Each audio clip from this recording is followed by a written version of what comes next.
Assalamualaikum warahmatullahi wabarakatuh. Nama saya Muhammad Raiza Tori Kurniawan, kelas 73.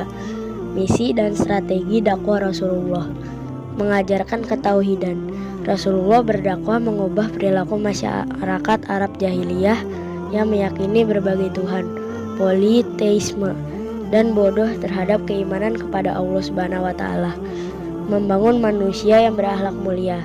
Rasulullah mengajarkan bahwa kemuliaan manusia tidak diukur dari harta, keturunan, suku, keindahan tubuh, kekuatan, maupun pangkat dan jabatan dalam masyarakat. Menyampaikan adanya hari kiamat sebagai hari pembalasan.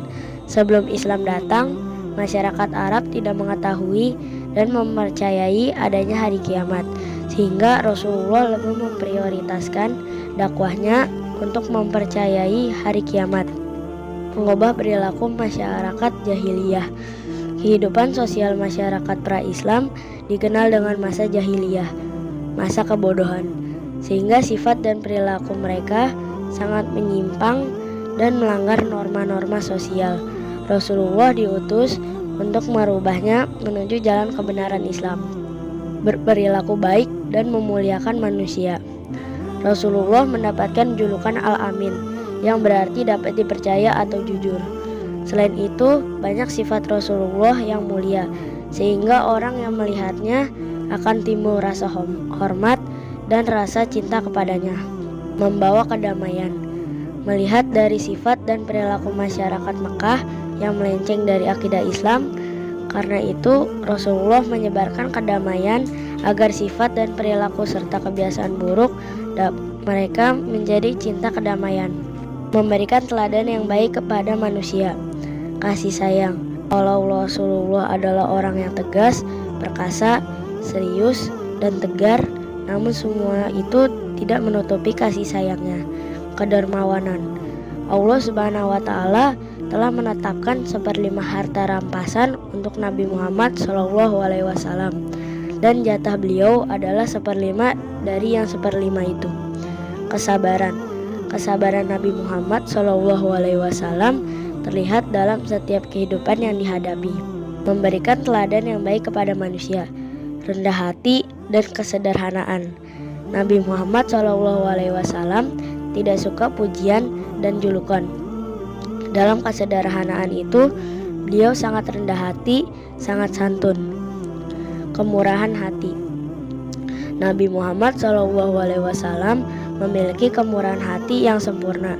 Beliau marah demi kebenaran dan juga apabila hal-hal yang halal dan haram dilanggar. Rasulullah SAW sebagai rahmat bagi seluruh alam. Nabi Muhammad SAW sebagai penerang isi kandungan Al-Quran. Nabi Muhammad SAW bertugas untuk memberikan penjelasan terhadap ayat Al-Quran, sehingga umat manusia dapat memahami isi kandungan di dalam Al-Quran.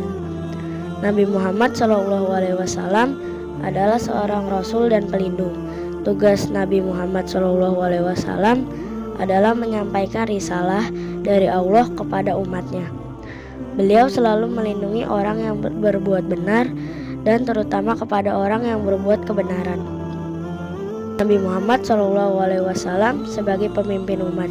Sebagai pemimpin umat, Nabi Muhammad SAW selalu mengajarkan prinsip dan ajaran yang luhur bagi umat manusia yang tidak pernah bertentangan dalam kehidupan. Nabi Muhammad SAW sebagai penegak keadilan. Beliau akan memberikan keadilan sesuai kebenaran yang ditentukan Allah dalam Al-Quran.